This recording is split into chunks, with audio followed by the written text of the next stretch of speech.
Welcome to BRITE Old Testament 508, the Pentateuch, taught at the Blue Ridge Institute for Theological Education in Roanoke, Virginia. My name is Kyle Ferguson, and I will be the professor for this class. We will be covering the 5 books of Moses: Genesis, Exodus, Leviticus, Numbers, and Deuteronomy. We will be examining the Pentateuch under 3 sections in this class, each section corresponding to a lecture before each of our class meetings. Prior to Class 1, Lecture 1 will cover Israel and world history. World history being found in Genesis 1 through Genesis chapter 11, Israel's prehistory beginning with the call of Abraham in Genesis chapter 12, continuing all the way through Exodus 18 and the Exodus and the arrival of the people at Mount Sinai. We will then jump ahead to Numbers chapter 10 and cover chapters 10 through 33 of the book of Numbers. In our second lecture before Class 2, we will look at Israel and the ceremony, looking at Israel's worship. We will start in Exodus chapter 19 at Mount Sinai and continue all the way through Numbers 9 as Israel prepares to leave Mount Sinai for Kadesh Barnea and the Promised Land. Prior to Class 3, in Lecture 3, we will look at Israel and the covenant.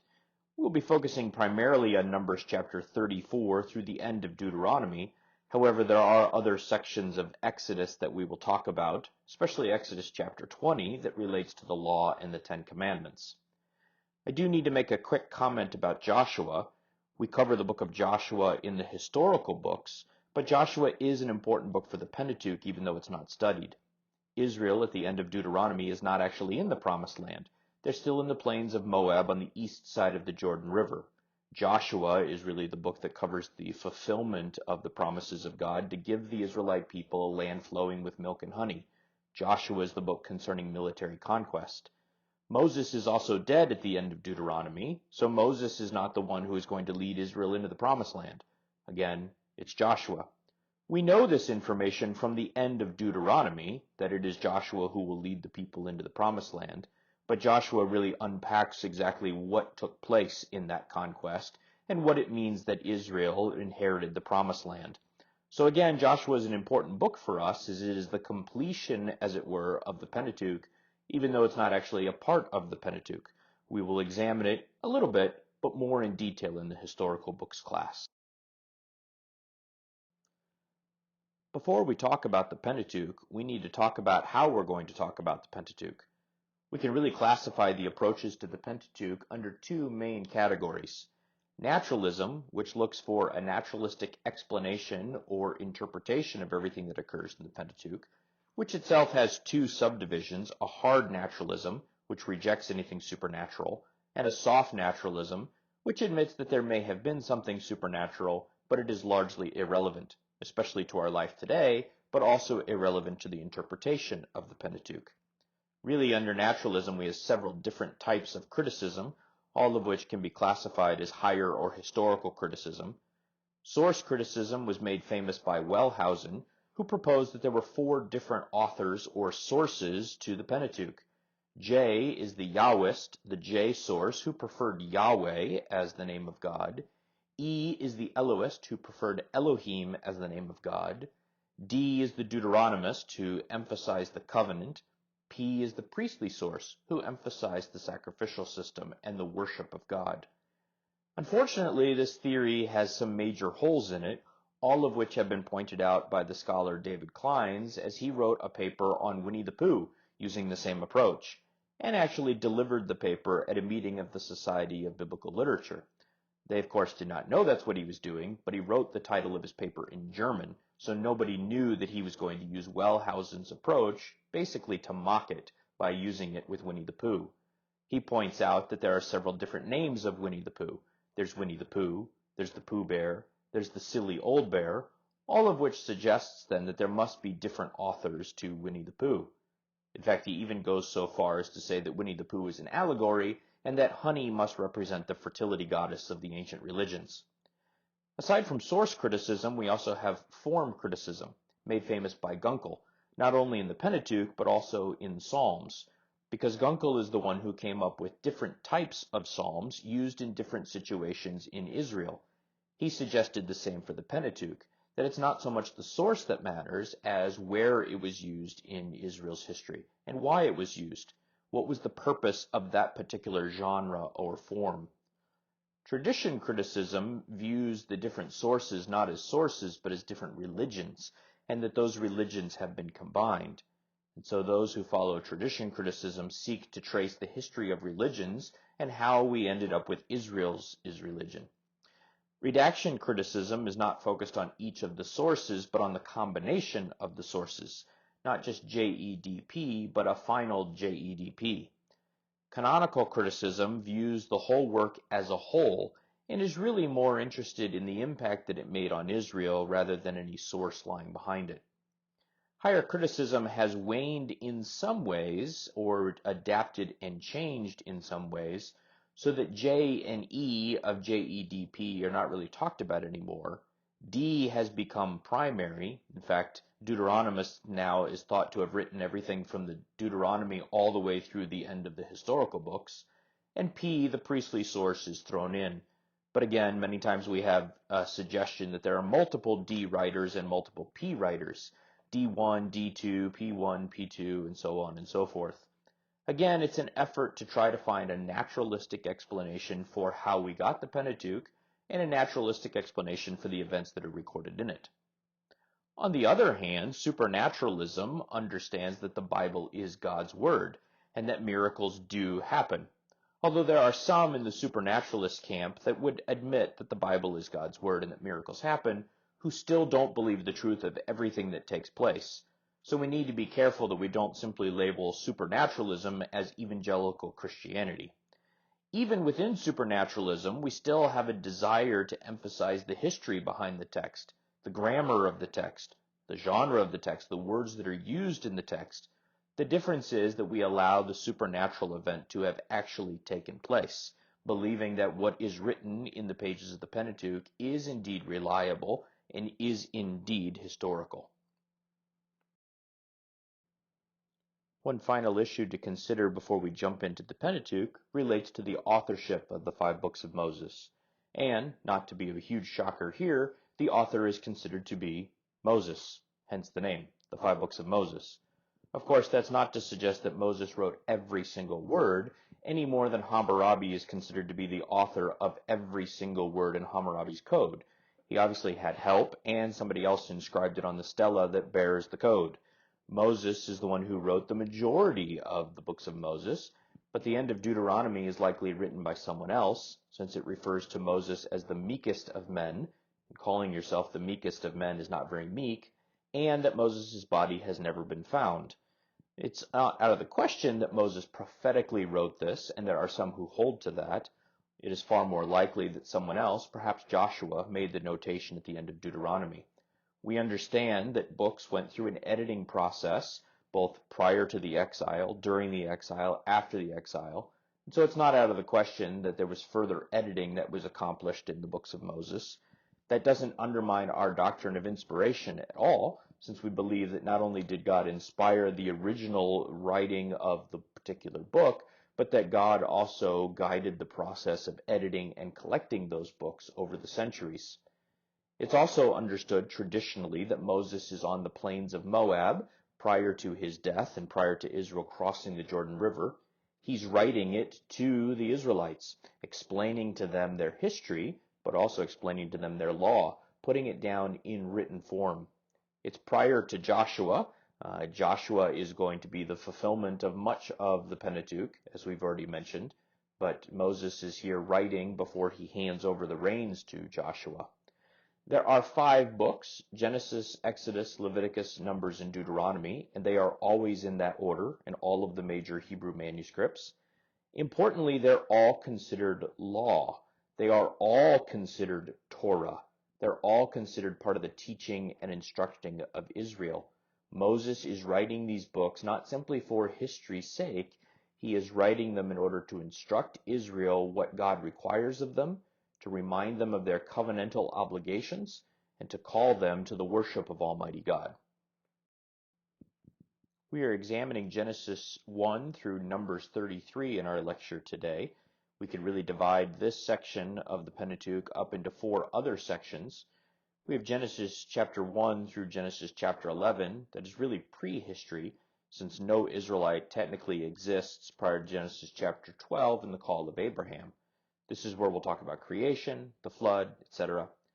Genesis chapter 12 and following, all the way through the rest of the Bible, is about Israelite history, although we can further divide that up into other sections. Genesis chapter 12 through Genesis chapter 50 has to do with the patriarchs. In Exodus chapter 1, Israel is a slave in Egypt and needs to be called out of Egypt so that they can go to the promised land. And that we really see in Exodus chapter 1 through 18, which finishes as Israel arrives at Mount Sinai. In Numbers chapter 10, Israel leaves Mount Sinai, and in chapter 10 through chapter 33, they're wandering around in the wilderness, preparing to enter into the promised land. This is how we're going to examine this passage today. We're going to be looking at these 4 sections, each in turn. The name of the book of Genesis in Hebrew is Bereshit. The books of the Old Testament will commonly take the first word of the Old Testament book and make that the name of the book.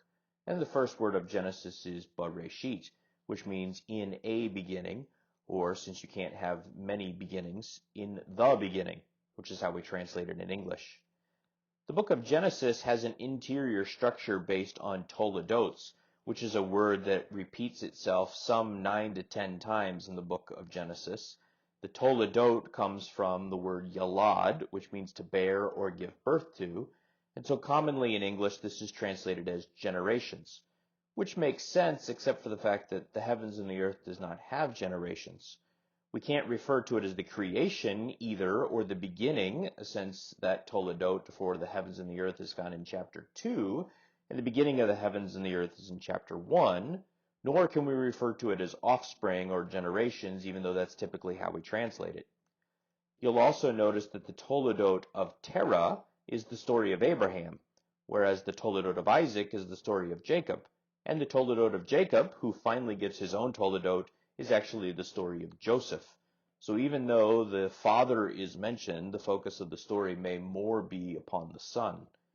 In that sense, it may be more helpful to structure the book of Genesis according to the main character. Genesis chapter 1 through Genesis chapter 5 have more to do with Adam and Cain and Abel and the first humans. In chapter 5 up through chapter 11, we have the introduction and the story of Noah. In chapter 12, we have the introduction of Abraham, all the way through chapter 25, and the emphasis shifting to Jacob, and then chapter 36, where the emphasis shifts to Joseph to the end of the book. This is another way to structure the book as opposed to the toledot, but grammatically, the book is structured by these toledot, these major sections, indicating that there is a shift in the focus, but oftentimes that shift is actually on the person's son rather than the person themselves. We don't have to go very far in Genesis before we hit controversy. Genesis 1 and 2 have created a great deal of controversy as we consider the question, are Genesis 1 and 2 historical? Is that what really happened? Or is that just Moses' interpretation of what happened? Is it, as Klein has suggested, is it simply his framework for what happened?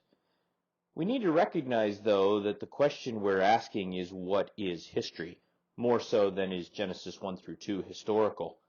Because many of the questions that we ask concerning a modern understanding of history is different from the way the ancient Near East understood history. For us, as we examine history, we want a factual play-by-play of what really happened. So as we look at Genesis 1 and 2, we are left with questions of, did God really speak everything into existence? Did he really create man from the dust? Did he really create woman from man's rib? But we have to remember that for the ancient Near East, there was no division between what really happened and how it was explained, between what really happened and the written history. Some of the questions that we have in our modern era are not questions they would have had in the ancient Near East.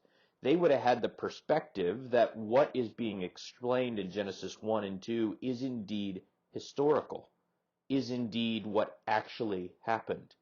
And that the question that we would ask as to, is this scientifically what really happened, would have been to them a ridiculous question. In fact, they probably wouldn't even have understood the question. For them, what's recorded is what happened. So for us to even question the ancient Near East and say, is that what really happened, is somewhat arrogant and anachronistic, because we're taking our perspective of history and placing it onto the text rather than viewing the text within the culture that it existed. In Genesis 1 and 2, there are so-called historical problems. For instance, Genesis 1 mentions that there was water as the Spirit of God moved over the face of the water. Our immediate question is, where did the water come from? But for the writer of Genesis, for Moses, that was not a problem, because water always existed in the ancient Near East in their creation stories. A very famous story in the ancient Near East is called the Enuma Elish. This is found in Babylonian culture as well as other cultures. It's an ancient creation myth as to how Marduk and Tiamat created the world. Marduk basically took Tiamat, sliced her in half, took her entrails, and created the world out of it. Of course, we don't believe that, but for them, water existed already, as it does in Genesis 1. So for the ancient Near East, eternal water, or where the water came from, is not an issue, the way that it is for us.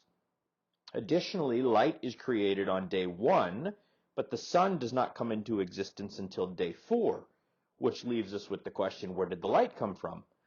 But again, that is often the case in ancient creation stories. Light comes before the actual creation of the sun. Again, not a historical problem for the ancient Near East, but a historical problem for us. Because as we examine the text, we look back at Genesis 1 and 2 and say, could this scientifically have happened?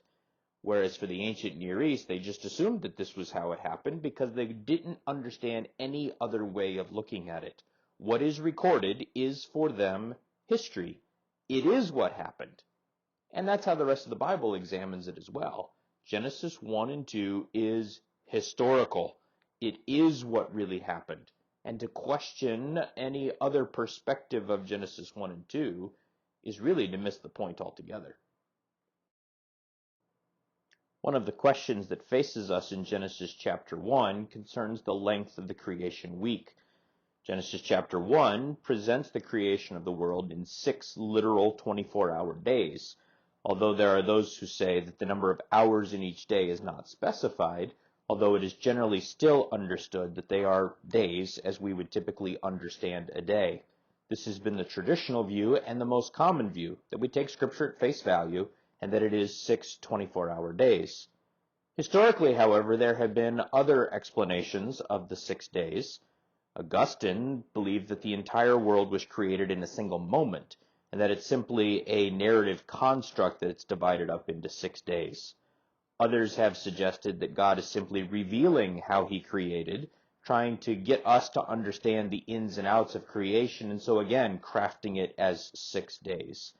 William Dawson put forward the day-age theory, suggesting that each of the days represented a period, but those periods could actually be geological ages rather than simply 24 hours. Meredith Kline presented the framework hypothesis that again sees no chronology between the actual days, but simply views it as a narrative framework. God is simply explaining how he did it. The analogical day-age theory says that they are God's days, not human days, but anthropomorphically describes it as days so that we can wrap our minds around what exactly is taking place in the text. Others have suggested that it's simply a framework to help us understand the Sabbath, so that they're almost liturgical days rather than an actual day of creation. Again, all of these are trying to wrestle with what do we do with the number of days as it's presented. Did God really create in 6 days? Did God really create in 24 hours on each day? Again, going back to that question of what is historical, what did God really do, the ancients would not have asked the question that we ask concerning the number of hours in a day. They would have taken it simply at face value, and it never would have even considered in their minds that there might be another option, and that there might be something lying behind a framework or a construct or a narrative. They would have taken it as it is laid out for us. Of course, the biggest problem with this is that it's really not all that important. For instance, assume for just a moment that a friend is telling you that he was in McDonald's in the afternoon ordering some breakfast, and somebody came in with a submachine gun and started shooting up the place. He dove under a table, and because of his quick thinking of getting under the table, his life was spared. But there was broken glass everywhere, and there were bullet shells and bullet casings everywhere, and the police SWAT team had to storm the building in order to take care of the shooter. And yet at this point you interrupt your friend and said, "Wait a minute, I didn't know McDonald's served breakfast in the afternoon. They serve it all day?" Your friend would probably be a little annoyed that that's the piece of information that you focused on the most. The same is true of the creation story. The God of the universe just created everything out of nothing, merely by speaking it into existence. He created everything that we see by His power, His might. He created everything for His glory. He created creation, and yet we spend all of our time worrying about how many hours are in a day. How many hours did it take Him? We have taken one of the most insignificant parts of the story and have emphasized it, making it the most important part of the story. So that now when we even ask each other, what is your view of creation, what we really mean is, how many days and how many hours in a day, when that is not the most important feature of this story. If the purpose of the Genesis creation story is not to tell us how many hours are in a creation day, what is the purpose of the creation story? Well, primarily the creation story tells us about the Creator. We have hints at the fact that the Creator is Trinitarian. We have the mention of God in verse 1, verse 2, the Spirit of God hovering over the face of the waters, and the fact that God creates by the Word, something that John will pick up in John chapter 1, and Hebrews will mention in Hebrews 1 as well. We don't have a reference to the Trinity in the counsel of God in verse 26. The counsel of God, sometimes called the divine counsel, shows up in Job and several other places in the prophets. It's simply God having a conversation. He's not talking to the other persons of the Trinity, although sometimes it's taken that way.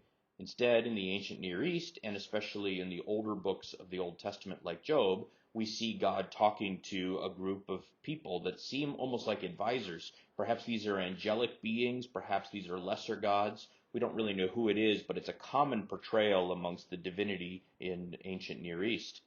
We also learn more about the God of Israel because we find out that God is one. This will be emphasized in Deuteronomy 6, but even here in verse 1, we have a mention of the fact that in the beginning God. Simply put, God exists. God is all there was. He is infinite. He is eternal, but He is simply a unity. He is God, not part of God, not some of God. He is God. Even with the Trinitarian references in this chapter, we still have an emphasis on the fact that God is one. We also have an emphasis on His power, His omniscience, His sovereignty, His immortality, His pre-existence, His self-existence, the fact that He is eternal and the source of life. We learn all of that from Genesis chapter 1 and 2. And we need to be reminded that the emphasis in these two chapters is not as much on creation as much as it is on the Creator. God creates ex nihilo. He creates out of nothing. We've already mentioned the existence of water in verse 2.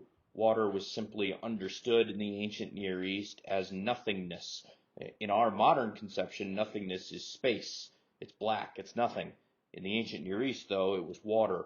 Some scholars have suggested this represents watery chaos, and yet there is no reference to chaos here in this passage, simply the fact that you have nothing. You have this watery expanse of nothingness. We see hints at the tripartite division of creation. The underworld's not really mentioned here, but we do see the mention of the hammered atmosphere, the hardened atmosphere, a hard firmament that separates the heavens and the earth. It was believed in the ancient world that this firmament that separated the heavens and the earth had holes in it. That's where you saw the stars at night, and those are the windows through which the heavens would give forth rain. We see that referenced in Genesis chapter 6 through 9, the story of Noah, the windows of heaven being open and shut. That's because the atmosphere is hardened. We also see an avoidance of mention of other gods in the creation story. Moses won't even mention the moon and the sun by name because those were also the names of gods. And Moses wants to emphasize the fact that no, The emphasis in this story is on Israel's God. We see a division within the story of spheres and rulers. Days 1, 2, and 3 are the spheres, light and darkness, water and heavens, dry land. And then 3 days later, 4, 5, and 6, we see the lords of each of those spheres. Sun and moon, which rules over the light and dark, fish and birds, ruling over the sky and the waters, and then man and land animals, ruling over the land. And man is, of course, the crown of creation. He is the Lord over all. The mention of the 4 rivers in chapter 2 is probably intended to give a distant, far off, almost in a galaxy far, far away sort of setting to the creation story, so that as Israel is reading the story, they think of it as happening a long time ago in a very distant land, especially since, in their understanding, it would have been prior to the flood, so that land no longer exists. The names of actual rivers are given, starting with the one that goes around Cush to the west, Tigris and Euphrates, and then going all the way out to Bashan in the east. And yet again, it's supposed to be distant. Not that they're going to travel and visit these places and say, oh, this is where the world was created, but they understand it is far away. The purpose of creation, aside from telling us about the Creator, is to tell us about the Sabbath. That is really why we have 6 days of creation. It's leading up to that 7th day. And Hebrews chapter 4 makes a big deal out of this particular aspect of creation. It's all about Sabbath rest. Really, as God is creating here, he is building what seems to be a temple, with the Garden of Eden really as the Holy of Holies and Adam really as the priest. Ancient temples were often built in series of 7 years, 7 days. The cylinder of Gudea talks about the creation of a temple in 7 years. Solomon worked for 7 years on his temple, so it's not coincidental that we have 7 days of creation. It's not just to explain analogically where the week came from, but to focus us on Sabbath, the idea that this is when God would dwell and rest with his people in this temple, this cosmic temple that he has created. Unfortunately, as we'll see, that plan is ruined by sin, but that was the original intent. God would dwell with his people, rest in this Sabbath with his people, taking up residence in the temple. This is something that we long for, as we still long, according to Hebrews 4, for that Sabbath rest, when we will rest in the presence of God, when we will rest without a temple, because everything will be the temple in the new Eden, the new heavens and the earth, and the creation purposes of God will be completed. Verses 26 and 27 of chapter 1 tell us about the Lord of creation. Man is made in the image of God. There's been a lot of discussion on this. Typically, we understand that man has many of the qualities, the communicable qualities of God: wisdom, power, justice, holiness, goodness, and truth. And yet they are incommunicable in the sense that they are not infinite and eternal the way that God is. We have them in limited degree. An image was something that the pharaoh or the ancient emperor would set up. It was a sculpture, and it was meant to represent the king in his absence. And so man, as the image of God, is the one who bears authority. He is the one who is the ruler of creation in place of the king. He is the vice-regent or the vicegerent. He is the one who is over creation in place of God. In fact, later on in Genesis chapter 9, as God talks about the death penalty, he says that man has the authority now to execute others because he's made in the image of God. There's good reason to understand that phrase, because he's made in the image of God, not as saying why you can't kill him, but saying why he has the authority to execute murderers. He is the image of God. He is the authority.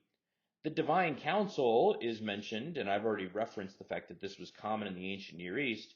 What is interesting is that over time, the prophet becomes the one that God talks to, rather than the divine council. Man is certainly the crown of creation. We see that because after every day, the day is considered very good, just good. But after the creation of man, man and his creation is considered very good. And we have the addition of that word very. God sees all creation as good, but the presence of man makes it even better. Again, priestly overtones. Adam is supposed to keep and guard the garden, watch and keep, a number of different words that are used there in English for those 2 Hebrew words.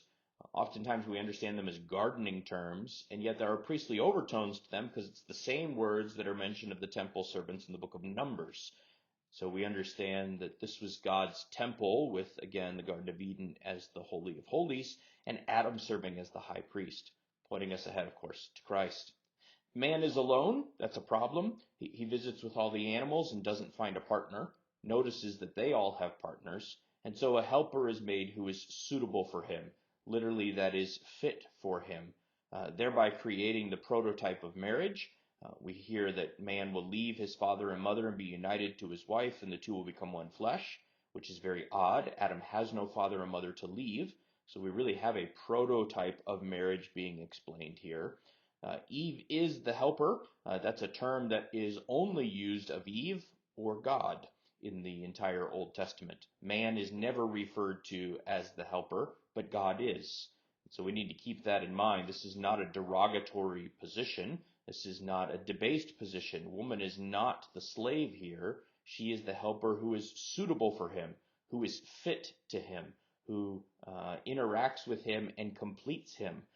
Not to be too cheesy, but in a sense, Jerry Maguire had it correct. She does complete him. They are naked and they have no shame. Literally, this is a hithpael. It's a reflexive intensive verb. They did not shame themselves. They did not feel shame in front of each other, but they also didn't shame each other. They didn't make the other person feel embarrassed. This is the perfect picture of intimacy. I completely accept you, you completely accept me, and I feel completely accepted by you. Unfortunately, Genesis chapter 2 in the last verses, as idyllic as this is with the existence of man and woman together in perfect intimacy, is the beginning of the end, because Genesis chapter 3 takes us into the fall. Genesis chapter 3 tells us about the fall of mankind into sin. We're told that the serpent was more crafty, and that word crafty is the same word as naked from the end of chapter 2. The serpent was more crafty than any of the other creatures. Apparently talking creatures was not that big of a deal, since Adam and Eve have no problem talking to the serpent. The serpent may have been more like a mini dragon at the time, perhaps even with legs, since later on the serpent will be cursed and told to go on his belly. He also circumvents man and goes right to Eve, challenging Eve as to whether or not she knows what God has said, which is information that she would have gotten from Adam. Basically, then, Satan is asking the woman, is your husband a liar? She doesn't seem to pick up on the fact that that's what he is saying, and neither does Adam, although later Satan will up the ante and simply call God a liar and say that God is trying to ruin their fun. Man was there the whole time, and yet he never steps in. He abdicates his position of authority from the very beginning. He had one job, and he fails completely in it, not protecting and keeping the garden the way that he was supposed to, and not protecting and keeping his wife. He doesn't lead her the way that he's supposed to. Satan has circumvented the proper authority, and God, as he curses the serpent, will do the same, starting with the serpent, and then going to Eve, and then going to man. But as he begins the address, God starts with man. And then when man blames it on woman, he goes to woman. And then when woman blames the serpent, God goes to the serpent, and then addresses them for their punishments in reverse order. The serpent is cursed, the ground is cursed, man is not cursed. The first curse will be Cain. Cain will be cursed on the earth, but man is not cursed, which is important to keep in mind. Satan, the ground, yes. Man, no. Unfortunately, the relationship between men and women will be destroyed. Woman will desire her husband, which is the same phrase that God will use about sin related to Cain in chapter 4. Woman will desire to be in charge, to master, but instead she will be mastered. This probably also means that mankind is going to treat her like a servant, treat her like a slave, rather than the partner that she has been, the one who is fit for him. We see the tree of life here in the garden, and the reference at the end of chapter 3 that perhaps Adam and Eve stayed alive because they kept eating from that tree, and now they're prevented from doing so, so now they will die. We don't really know if that's the purpose of the tree of life, if they had to keep eating from it. It may have just simply been a one-time eating, but Adam and Eve did eat from it before, and they don't eat from it afterwards. There is hope in the midst of all this. In Genesis 3:15, one is foretold, a man, using the masculine, who will come and will crush the head of the serpent, even though the serpent will be at enmity with him and will strike the heel of the man. The seed here is singular. This is a single person. And so as chapter 4 starts and Eve rejoices that she has received a man from the Lord, she's probably rejoicing, thinking that Cain is the man, the one who's going to crush the head of the serpent. Noah's father Lamech seems to think the same thing, so it's not out of the question that Eve is thinking this here. Later generations will figure out, obviously, that it wasn't Cain, which is pretty obvious when he kills his brother, but later generations will apparently stop hoping that their particular son is the seed to come. In fact, over time, the mention of the seed is not mentioned very much at all. Cain rejects God's judgment and curse upon the ground and actually offers up something that is cursed to God. Abel, on the other hand, seems to recognize the fact that the ground is cursed and that there needs to be some sort of blood sacrifice. Again, keep in mind that Genesis chapter 4 is part of Torah, so Israel would have understood what Moses is writing here. Even if Cain and Abel don't necessarily understand the sacrificial system because it hasn't been given yet, Israel would have understood it, and they are the intended audience. They would have understood the necessity of the blood sacrifice, and they would have understood the oddity of Cain offering up something that is cursed. Although clearly Cain's heart is in the wrong place because he goes and kills Abel. We will instead have Seth, who will complete the line of Abel, Seth being the one through whom everyone else would come. Cain is actually cursed and is sent off into the land of Dod, which is the land of wanderings. He has a mark placed upon him. We don't know what that is. But he is rejected from God's covenant people and will live by himself, creating a line of wicked men rather than the line of God's people. Genesis chapter 5 through Genesis chapter 11 tells us the story of Noah's Ark and the flood and the Tower of Babel.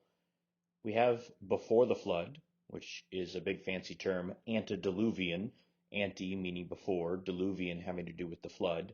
There's the time before the flood that begins really at the end of chapter 5 with the introduction of Noah at the end of the genealogy there. But then in chapter 6 we have some preliminary details. The wickedness of the world has increased to the point that God decides that he's going to destroy it and start over. This is a little different from some of the other ancient flood stories. Oftentimes there is some annoyance factor on the part of the gods, where the gods are simply annoyed at the number of people, and so they decide to kill them all off. This has to do with wickedness. It is a judgment to send the flood upon the earth. We have in Genesis chapter 4, we have the creation of technology.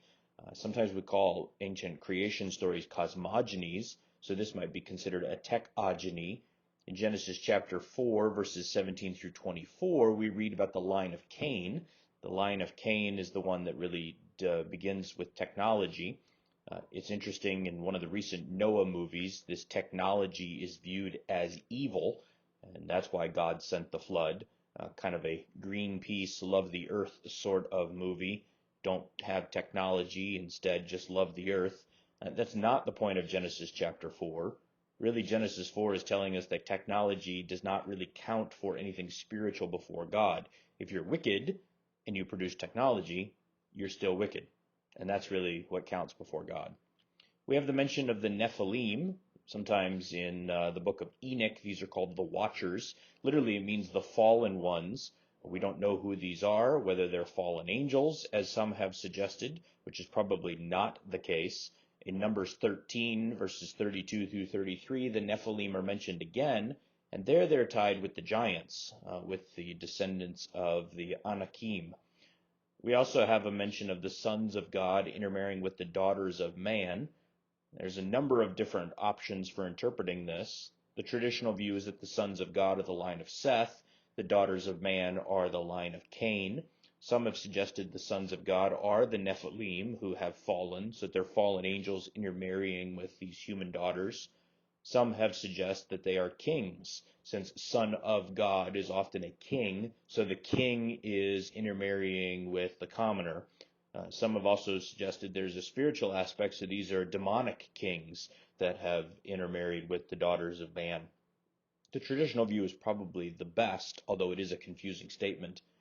We also have a declaration by God of 120 years, probably not 120 years saying that's how long man is going to live, but that 120 years more, and then God is going to send the flood. Noah is introduced at the end of chapter 5. He is the one who Lamech thinks is going to crush the head of the serpent, Genesis chapter 3, since Lamech says that God will give rest through Noah, hence the name Noah, Noach, meaning rest. God is going to give rest from the curse that is upon the earth. However, we know that's not the case. In a sense it is, because Noah is the one who's going to be the agent of God's salvation, delivering Noah and his family from the flood. And yet, on the other hand, Noah is not the one who's going to completely crush the head of the serpent and eliminate the problem of sin. Noah builds an ark over the course of 100 years, goes into the ark with his family.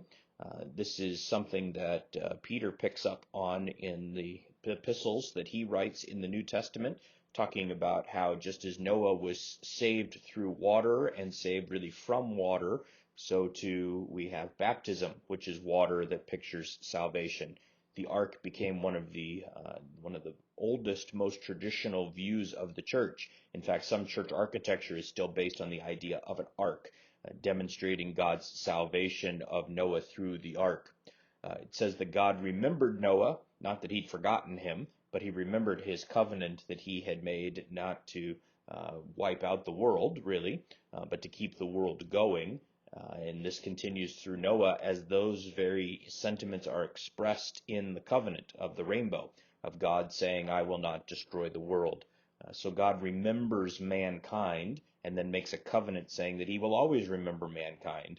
So we have the remembrance of Noah as he's in the flood, but then we have that codified then in the covenant with Noah as God basically resets everything, completely destroying the world, almost in a sense creating a new creation that Noah and all creation is going to fill, and then giving the sign of the bow. That bow is the same word as a bow for a bow and arrow. Some have suggested it's because it points to heaven, so that God is saying, I'll curse myself if I flood the earth. It's probably best to see that the bow of his judgment has literally been hung, as though he's no longer using it. It's been hung in the clouds, so that God sees it and remembers, oh yeah, I'm at peace with the world on one level. I'm not going to destroy the world again with a flood. After the flood, animals have a fear of man placed upon them. We have the declaration of the life that needs to be protected, both of man at the hand of animals, but also man at man. And again, the image of God, the authority that man has to execute those who murder. Noah plants a vineyard, gets drunk, so sin continues, and has an incident with his son Ham. We're not really sure the details of what exactly takes place, but we know that something takes place, and as a response, Noah actually curses Ham's firstborn, Canaan. This is one of the reasons why the Canaanites are so hated by the Israelites. Really explains the background to that situation. Babel is built, probably to prevent another flood, to escape, but also to make a name for themselves. They are really trying to be like God. God comes down and says if they work together, there's no end to what they can do, and so he mixes the language. Babel literally means mix or mixing, but this is in the plain of Shinar, which becomes the territory that Babylonia will be. So Babylonia, Babel, those are connected, the land of mixing after the flood. We then have all the nations scatter, and yet Israel, or what will become Israel, moves just slightly to the south, to the land of the Chaldeans, and then it's from there that Abraham will be called. I want to take a moment here just to discuss the genealogies in Genesis chapter 5 and Genesis chapter 10. It is often common for us as we're reading our Bibles or studying our Bibles or even preaching on the Bible to skip the genealogies. But genealogies are quite significant because of the information that they contain. They are not just simply a list of people and a list of years. It is an attempt by the author to take historical data and to make a point. For instance, in Genesis chapter 5, we see the large numbers. Afterwards, in later generations, we will see those numbers decrease after the flood. Methuselah lives 969 years, and then he dies in the year of the flood, perhaps dies in the flood, but we don't have anybody who lives anywhere near that long after the flood. Noah is the last to live an extreme number of years. Eventually, Moses will say that we only live 80 or 90 years at the most. He says that in Psalm 90. So the numbers decrease, just as they do in other ancient literature. The Sumerian king list from the ancient kingdom of Sumer has a decrease of 20,000 years prior to the flood to the normal amount after the flood. Again, it was understood in the ancient Near East that those who lived prior to the flood lived an extremely long time.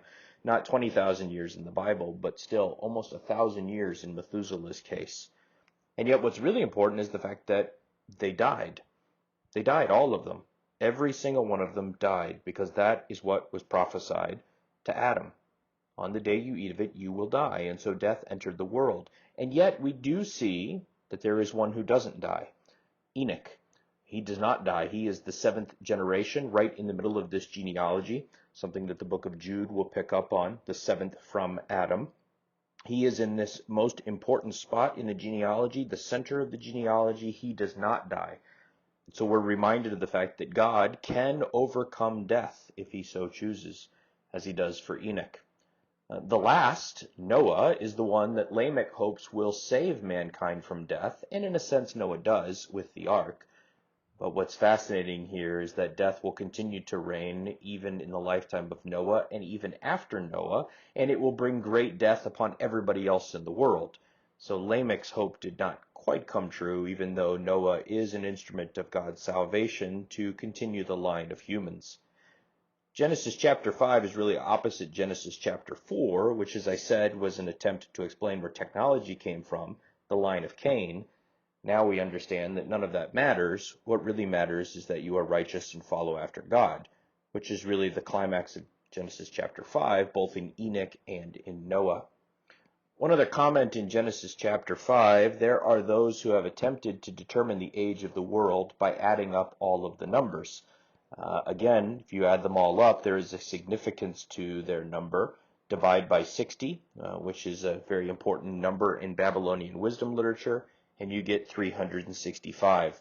I think that was a way for Moses to verify that the numbers had been copied correctly, helping with the mnemonic device, helping with the memory of how many years each of these generations lived as they continued to copy and duplicate this particular document. As they passed it on orally, there was a way to verify. And yet, Moses has not included every generation here. That's an important thing to remember in ancient genealogies. Not every generation is listed. Typically, you're only included if you did something important, if you're worth remembering. It's interesting, Moses probably selected these people not for what they did, but for the number. He needed a number that could be remembered mnemonically with that 365 years after the division by 60. And so he probably selected generations that would have the numbers that he needed mathematically in order to accomplish his purposes. Of course, he picks Enoch because Enoch didn't die, and he picked Noah because this is the climax of this particular genealogy leading up to Noah. But not every generation is included here. Genesis chapter 10 really tells us where all the nations of the world came from. Moses is the one writing, and so Moses knows about all of these nations. Noah, at his time, would not have known about all these nations. He would not know all the nations that would come from Shem, Ham, and Japheth, and yet they did. And Moses is very careful to connect every nation in the world to these three sons that came from Noah, going all the way into Europe, the descendants of Japheth, but also staying in the Middle East, the descendants of Shem, and then headed more towards Africa with the descendants of Ham. Beginning in chapter 12, we have the election of Abraham. We really have a cycle that will continue for several chapters. We have covenantal election, which takes place in chapter 12, chapter 15, chapter 20, as Abraham is given more and more details of the covenant. God is going to bless those who bless Abraham, curse those who curse Abraham, give him land, make him a great nation. Chapter 15 talks about the slavery that will come one day of Abraham's descendants in Egypt, but also the fact that they will be brought out and receive all of the promised land. They will be as numerous as the stars of heaven or the sands of the seashore. Also in chapter 20, there is a reminder that it is through Isaac that God is going to bring about the fulfillment of the covenant, not Ishmael. We often have this covenantal election followed by a covenantal violation. So in chapter 12, after being elected, Abraham sins by lying to Pharaoh, telling him that Sarah, Abraham's wife, is actually his sister. In chapter 16, we see a covenantal violation of the covenant as Abraham takes Hagar, trying to fulfill the covenant on his own. We also have the violation followed by a validation, where God confirms the covenant. He does this for Abraham in chapter 13. Again in chapter 17, even giving him the sign of circumcision as a reminder that God is the one who determines the offspring. And then the validation in chapter 21 of giving birth to Isaac in their old age. There's then often a covenantal response, as Abraham responds with the faith to give all of that he has, at least a tenth of what he has, to Melchizedek, and the dividing up of the land with him and Lot, but then going and rescuing Lot, his nephew. We have the same sort of covenantal response in chapters 18 and 19, after God has confirmed the covenant in chapter 18, as the three visitors come and eat with Abraham and tell him he's going to have a son. Abraham intercedes on behalf of Lot and asks that Sodom and Gomorrah be spared. Sadly, they can't find 5 righteous people, and so they are not spared, but Lot and his daughters are. We have a covenantal response also in chapters 21 through 23, as Ishmael is cast out of the family. Abraham is asked in faith to sacrifice Isaac, and he goes and gets a wife for Isaac from the Israelites, or pre-Israelites, the descendants of Terah, Abraham's father, and then marries Rebekah to Isaac. We also see the faith of Eleazar, who is not Abraham's heir, although there was a time Abraham thought he would be, but we do see the faith that has spilled over even to Abraham's servants. Chapter 25 begins with the story of Ishmael, telling us about his 12 sons and that they will become a great nation. The focus then shifts to Jacob.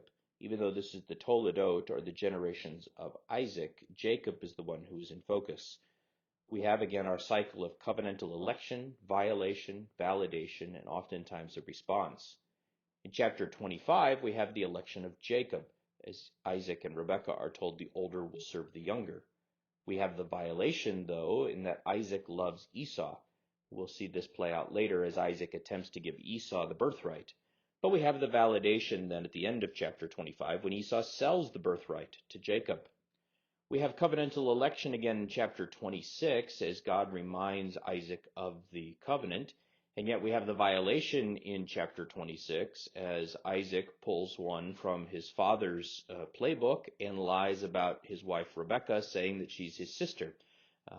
We have a mention again of Abimelech, which is probably a title given to the Philistine king. This is not probably the same Abimelech from earlier in Abraham's story.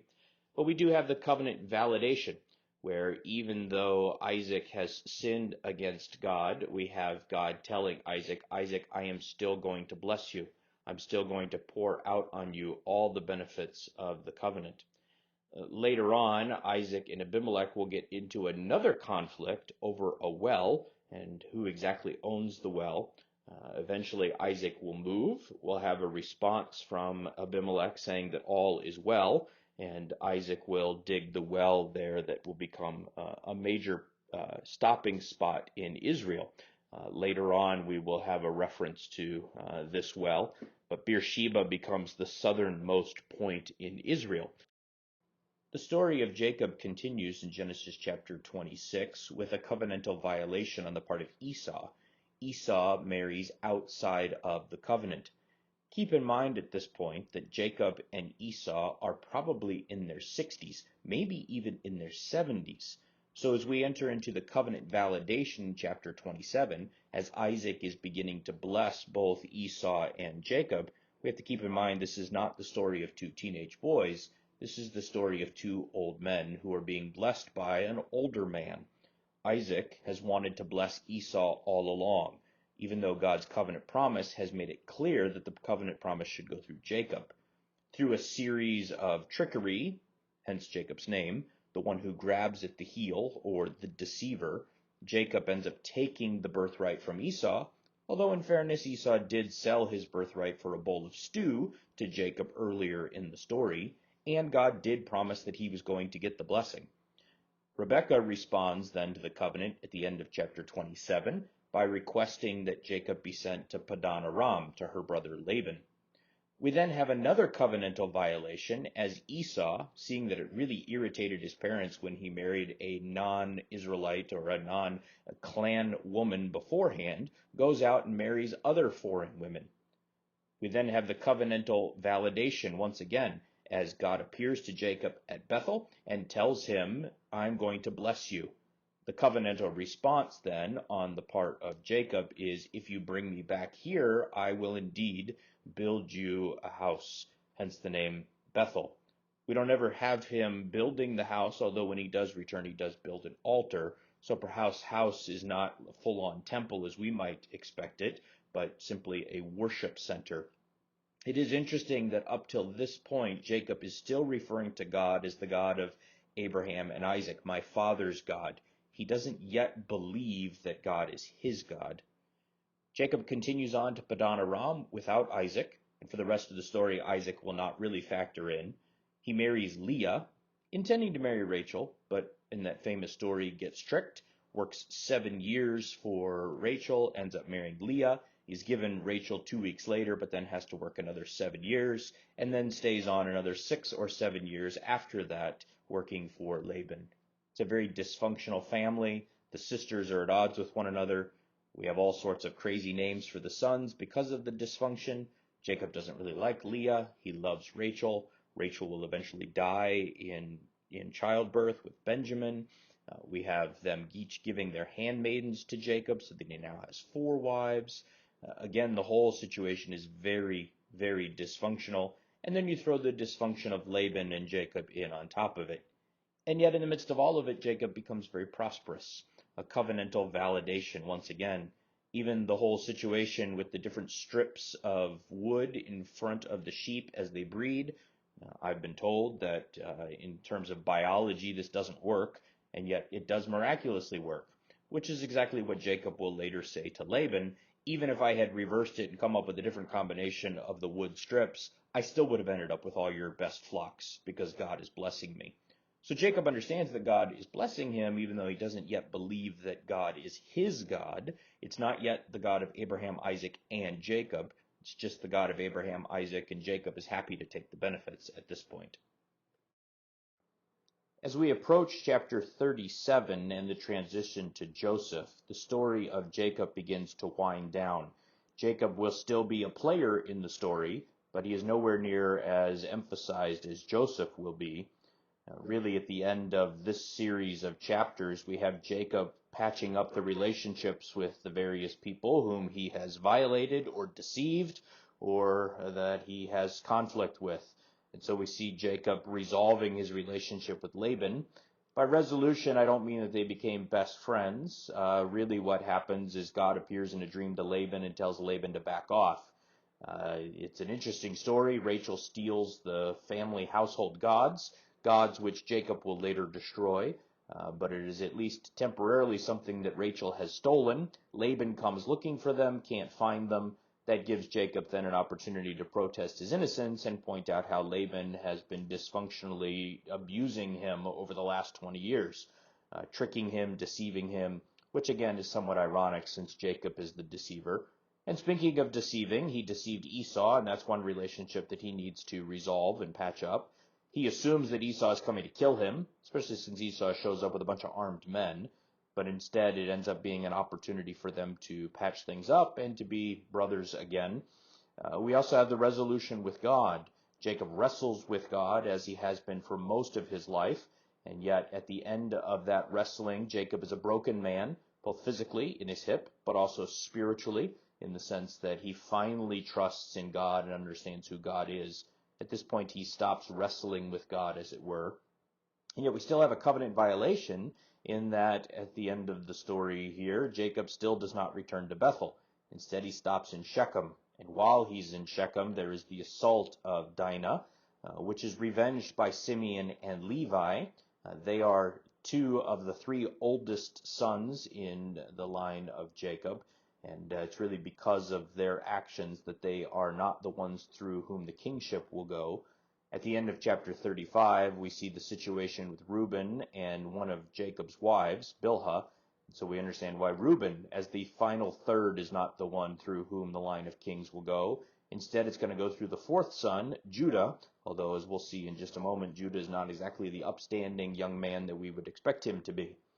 We have a covenant validation after the violation. In chapter 35, God again appears to Jacob, promises to bless him, and then the covenant response is really seen at the end of the chapter as Jacob buries Rachel in Bethlehem. This is fascinating. We'll later see that Jacob is going to bury Leah in the tomb that Abraham and Sarah are buried in, and Isaac and Rebekah are buried in, and Jacob himself will be buried in. Jacob understands on some level that the covenant is going to go through Judah, who is the son of Leah. He understands that Rachel, as much as he loves Rachel and as much as her son Joseph is going to be the one to deliver the Israelites, the pre-Israelites, the descendants of Israel, the descendants of Jacob, from the famine, it's really Judah that is the one through whom the covenant is going to go. And so Leah is buried in the tomb of the covenant bearers. Rachel is not. So we see Jacob's understanding, at least in part. He grasps where the covenant is going. We have the mention of Esau. The covenant does not go through Esau. It goes through Jacob, as we've already seen. But still, the Edomites are important for Israelite history. And so we have chapter 36 devoted to their genealogy. There are 12 kings, 12 tribes, 12 kings that will come from those 12 tribes of the Edomites. They kick out the Horites on Mount Seir and live there for generations. Eventually, they will become known as the Idumeans, with the most famous Idumean being King Herod. So technically, Herod is an Edomite who will eventually rule over the Israelites, which is fascinating since usually Israelites are prophesied as ruling over Edomites. But we see this going a little differently than expected. But here, all the way at the beginning, we have Esau, the father of the Edomites, and his sons being listed. We could perhaps refer to all of chapter 37 through 47 of the book of Genesis as a covenant validation. Joseph is the one who is sold off into slavery, and yet it's through Joseph that God is going to begin to fulfill the covenant that he promised to Abraham, all the way back in Genesis chapter 15. The entire family will head down to Egypt. There they will eventually be enslaved and eventually brought out in the Exodus. But Joseph is really that agent of deliverance, so that God is preserving the covenant even in the midst of the famine. We have in chapter 38 the story of Judah and Tamar. Judah is supposed to give his third son to Tamar, according to levirate marriage. The widow is supposed to be married into the family, kept in the family, by marrying whoever the surviving son is. Judah refuses to do that, so Tamar takes matters into her own hands, disguising herself as a prostitute.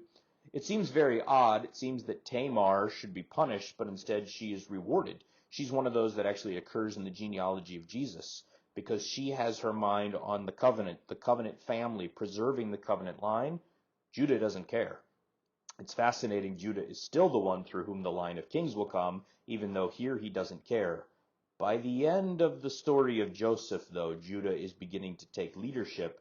Reuben looks fairly silly, saying, well, we'll just kill my son if Benjamin gets killed, which doesn't help anything. But Judah says, no, I will be the one who will take the place of Benjamin. You can kill me if Benjamin is harmed. Judah is really the opposite of Joseph at the beginning of the story, but by the end of the story is slowly becoming the kingly figure that he's supposed to be. Chapters 37 through 39 are connected, even though the Judah and Tamar story seems to show up somewhat randomly in chapter 38, in between the sale of Joseph in chapter 37 and his life in prison in chapter 39. We see in chapter 37 the brothers taking a garment to Jacob and saying, can you identify this? We see Tamar bringing out the emblems that were given to her as a pledge and saying to Judah, can you identify these? And then we see Potiphar's wife holding up Joseph's cloak and saying, can you identify this? His cloak. Again, connecting all three. Robert Alter, in his book, The Art of Biblical Narrative, has done a very good job of explaining how this particular series of chapters is supposed to go in the order that it goes in. Even though source critics and other critics that we talked about at the beginning of this lecture, who have a naturalistic view of the Pentateuch will argue that these are different sources that have been placed together. But instead, Robert Alter shows, no, they were always meant to go together. These are not separate stories that have been placed together from separate sources.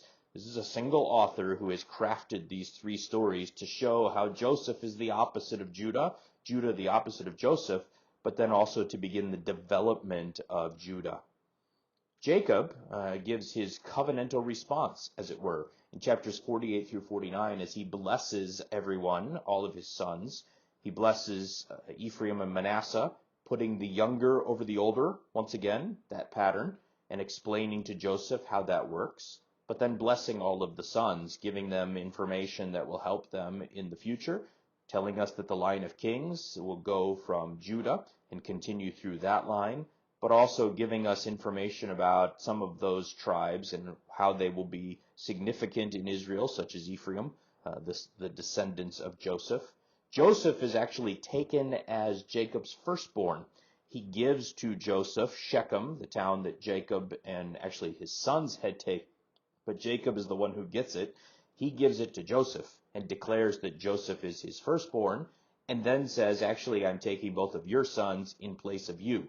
So Ephraim and Manasseh become half-tribes, technically full tribes because Levi is not one of the 12 tribes per se, and yet he is. So sometimes we talk about half-tribes, sometimes we talk about the full tribes, but really Joseph is the one that Jacob takes, but gives the kingship not to Joseph, but to Judah. The conclusion of the story after Joseph is approached by his brothers because Jacob is dead is to tell his brothers God meant this all for good and that the covenant promises have been preserved, but also that they should be believed, that God will one day bring them up out of Egypt. And when he does, they need to take Joseph's bones with them. Again, they bury Jacob in the tomb with Leah, but Joseph knows one day my bones need to go out of this place, because God is going to fulfill everything that he said in Genesis 15 to Abraham. Exodus chapter 1 begins with a series of, who is this? Pharaoh doesn't know who Joseph is, so he enslaves the people. We're left with the question of, who is this Moses? We're told this great story about how Moses is delivered from the river, how he's delivered from death, how he's rescued and grows up in the house of Pharaoh's daughter. But we kind of wonder why. Why is this relevant information? We're also told that Israel cries out for help and that God remembers. God knows. We almost get the picture that God has forgotten or that God doesn't know. Who are these people? But God certainly does know.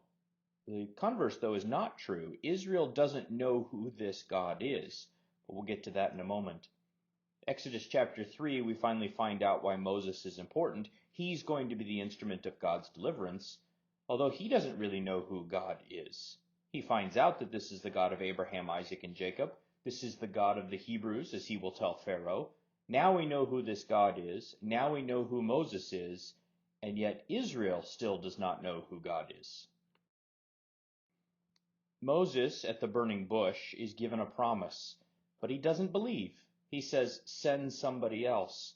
And really, even after God convinces Moses to go back to Israel and be the instrument of deliverance, Moses doesn't believe the other covenants either, since in Exodus chapter 4 we find out that Moses has not circumcised his children.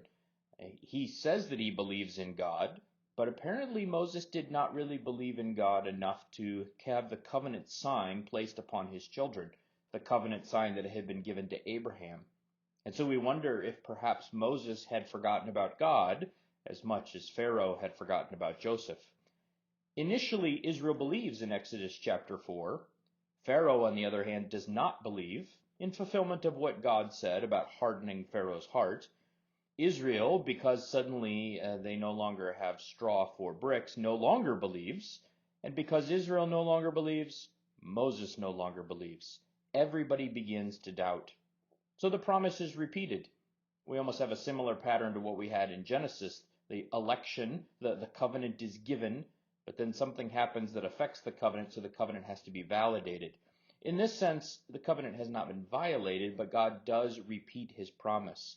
Israel no longer believes. Moses no longer believes. Pharaoh doesn't believe. No one believes, and so God has to reiterate the promise to assure Moses, Moses, You are going to be the instrument of my deliverance. I am going to take out my people. You just have to trust me. Unfortunately, Moses, who didn't really believe at the beginning, doesn't believe at the end. In fact, repeats some of his same excuses in Exodus chapter 6 that he initially said in Exodus chapter 3 about sending somebody else. Moses basically finishes Exodus chapter 6 with, I told you so. I told you Pharaoh wouldn't believe me. I told you Israel wouldn't believe me. The situation at the end of chapter 6 is fairly bleak.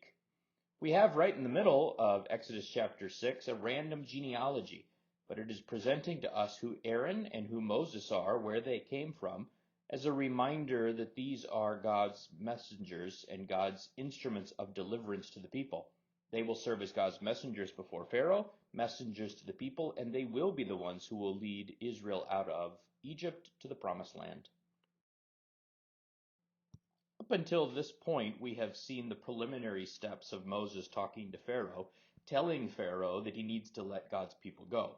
The answer, of course, has always been no. Moses has also talked to the people, and the people have consistently doubted God. But now we have the plagues, 10 plagues that will show the glory of God both to the Egyptians and to Israel, also humbling Egypt's gods, as each of the particular plagues seems to strike at the heart of one of the gods that is worshipped by the Egyptians. In that sense, this is an evangelistic process, since in Exodus chapter 12, verse 38, we're told that a mixed multitude will go up with the Israelites, suggesting that some of the Egyptians actually went with Israel too, perhaps believing in Israel's God. We also have the institution of the Passover, which is a reminder of the importance of the firstborn, since Israel is God's firstborn son. The concept of redemption, as we have the blood put on the doorpost and the killing of the paschal lamb. This is also the beginning of the new year, since Passover will mark the beginning of the new year, tied to it the festival of unleavened bread. Now, leaven will become a very significant spiritual metaphor for sin and the removal of sin. So we have a tying of Passover, redemption, forgiveness, deliverance from sin, all of which, of course, ultimately will be fulfilled in Jesus Christ, the Paschal Lamb who is slaughtered at Passover during the Feast of Unleavened Bread for the salvation of his people. In Exodus chapter 12 and 13, Israel finally leaves Egypt, and they are led by the pillar of cloud. The glory of God is veiled, as it were, because it is a fiery pillar, only seen at night as the fire shines through the cloud, but during the day the cloud veils it so that the people don't see the glory of God revealed inside. We have perhaps a reference also to the Holy Spirit, although we don't find out later until the book of Nehemiah, for instance, when he speaks about the Holy Spirit leading Israel through the wilderness, that perhaps this pillar of cloud is supposed to be understood as the Spirit of God. Israel will cross the Red Sea, or literally the Reed Sea, Yam Suf. This is an effort by God to humble Egypt, and he does utterly destroy the Egyptian army. This is not recorded anywhere in the records in Egypt, and of course, why would you record your entire army being drowned in one of your own bodies of water? This is, in a sense, the birth of a nation, though, as Israel passes through the water and emerges on the other side as the Israelite people, something that the Apostle Paul will reference later. This is Israel becoming Israel. It's also the exalting of Moses, raising up Moses as the leader over Israel, so that the people begin to understand God is with him. Exodus 15 is a song of exaltation as they rejoice and praise God that he has thrown the horse and rider into the sea.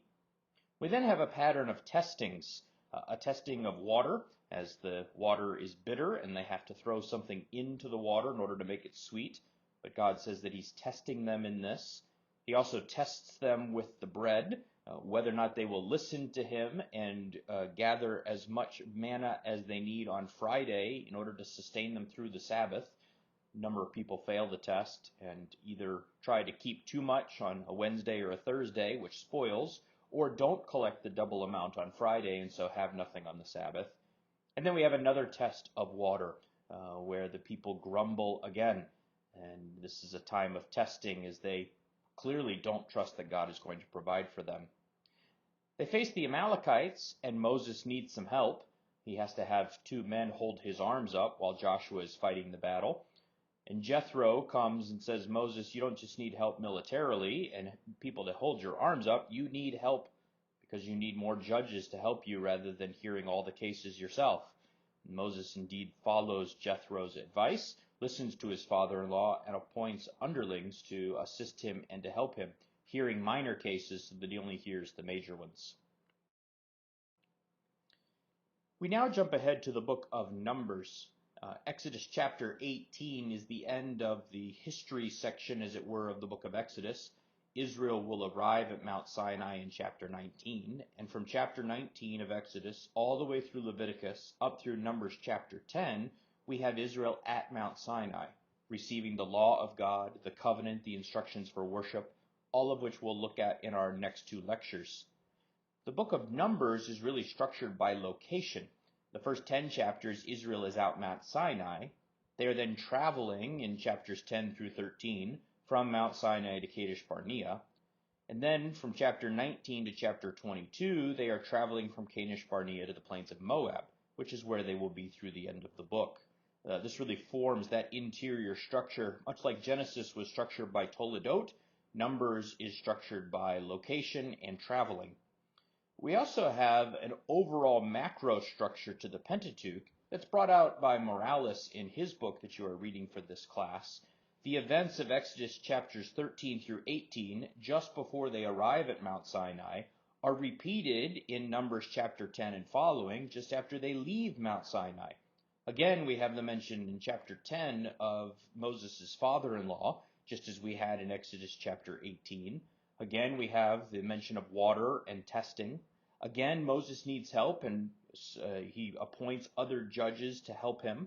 Not too much help, because in Numbers chapter 12, Aaron and Miriam try to take Moses' position as the one that God speaks to. God tells them that that is not appropriate. Moses certainly needs help. They can help him. They cannot replace him. We have the mention in Numbers of meat, whereas back in the book of Exodus it was primarily bread that was in focus. We still have testing, though, because we have spies that go into the promised land and come back and tell Israel that they need to go and take it, and yet they don't. Much like the situation with the manna, much like the situation with the water, the people are tested and the people fail the test. And we have again the mention of the Amalekites. This time, the Amalekites are the ones that were in the promised land that they were supposed to go destroy. They don't listen to God, doubt that they can defeat the Amalekites. Once God tells them they're all going to die, then they decide they're going to defeat the Amalekites. This time, though, they do not defeat the Amalekites. They do not beat them. Instead, they are defeated by them. So the book of Numbers has taken much of the structure of Exodus 13 through 18 and repeated it here, but with that added twist that they do not defeat the Amalekites.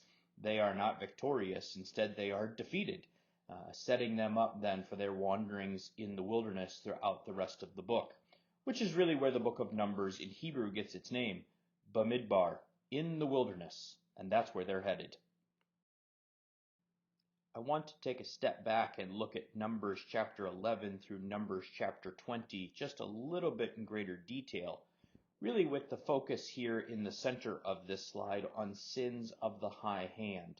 That is a presumptuous or a deliberate sin that's mentioned by God in Numbers chapter 15, and he says that the one who sins the sin of the high hand is going to die.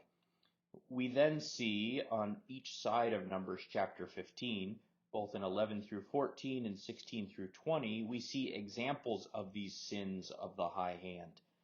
We see them bracketed in Numbers chapter 11 and Numbers chapter 20. We see them bracketed by the emphasis upon water and the testing of water, Israel having run out of water, needing water. The second one, Numbers chapter 20, also focuses on Moses' rebellion and Aaron's rebellion with him, perhaps emphasizing that that too is a sin of the high hand, since Numbers chapter 20 ends with the death of Aaron. Miriam and Aaron in Numbers chapter 12 are really against Moses, but they're really against God.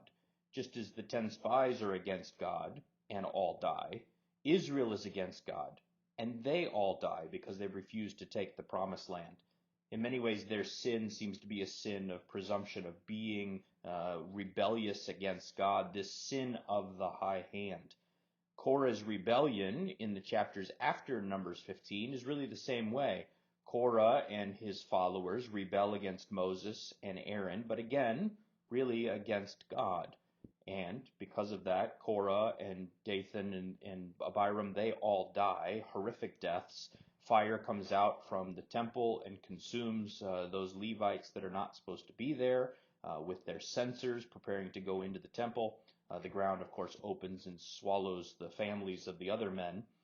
We then have a follow-up in Numbers 18 and Numbers 19 about the duties of a priest, the laws of purification, especially in Numbers 19 as we talk about that law of purification. One wonders if this is supposed to be the antithesis of chapter 12, since in Numbers 19 there is a law for purification, and in Numbers 12 Miriam is defiled because of the fact that she has leprosy.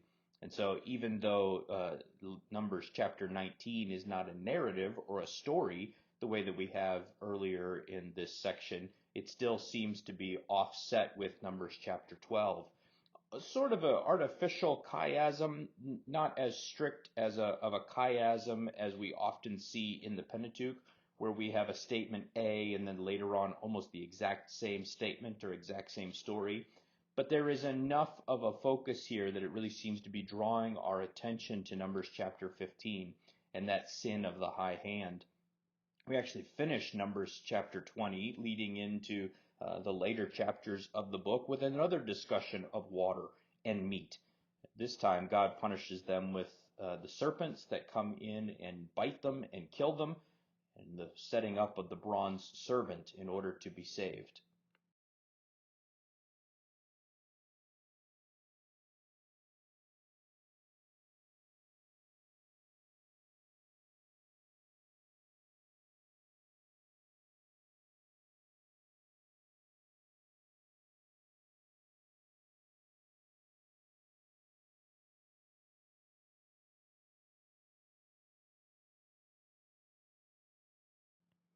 Numbers chapters 21 through 25 are really the defeat of Israel's enemies.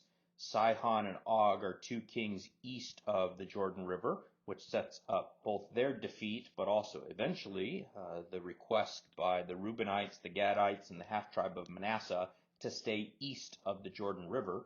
Promised land has always been west of the Jordan River, but here we see an expansion. We also see the story of Balak and Balaam, who prophesies a blessing upon Israel, likely foreseeing David and this messianic figure who's going to rise and crush the Moabites. And we also see the zeal of Phinehas, the son of Eleazar, son of Aaron. Phinehas is the one who goes and kills the man who took a foreign wife in front of the elders of Israel into his tent. Phinehas goes and kills both the man and the woman, stopping a plague that had been poured out on Israel. Phinehas is given what is often referred to as a covenant of peace, which seems to be what God is referencing when he talks to the Levites in the book of Malachi, this covenant of peace, really beginning with Phinehas and being extended then to the line of Aaron through Phinehas in the house of the high priest.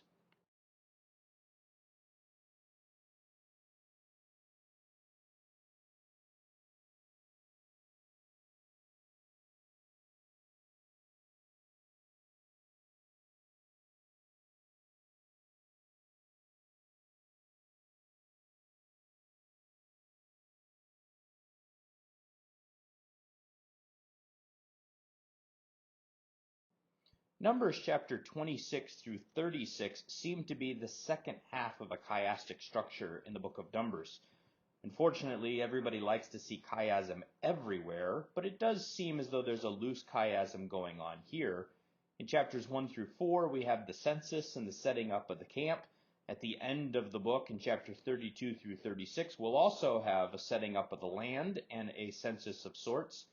Chapter 5 is the ordeal of women who are potentially been caught in adultery, drinking water mixed with dust off the floor of the tabernacle. Chapter 31 also deals with women, although much more positively, since it is the daughters of Zelophehad that are coming to claim their covenantal right to the land. Chapter 6 and chapter 30 both deal with vows. Chapter 7, chapters 28 through 29 deal with offerings. 8 and chapter 27b deal with ordination. Chapter 8b and chapter 27a deal with exceptions to the census. That census being perhaps partnered with the census in chapters 1 through 4. So again, not a hard and fast chiasm here, since the census would have been expected later in Numbers if it was a direct reflection. But again, it seems too coincidental to have these topics going in reverse order, with chapters 9 through 25 and the history that we just talked about really being the central focus of the book. Really, chapters 26 through 36 are less about narrative and more about law and ceremony, and we could almost look at them in the next two lectures rather than in this lecture. But I mention them here just so that we understand where they're coming from and why they're here. They're probably put in this order as a reflection of the first half of the book. Again, setting up the land versus setting up the camp. There's a lot of repetition, in part because the generation that existed in chapters 1 through 8 has died. And now we have a new generation, hence the census in chapter 26. And so in chapters 27 through 36, we really have a discussion of what this new generation needs to know as they prepare to enter into the promised land.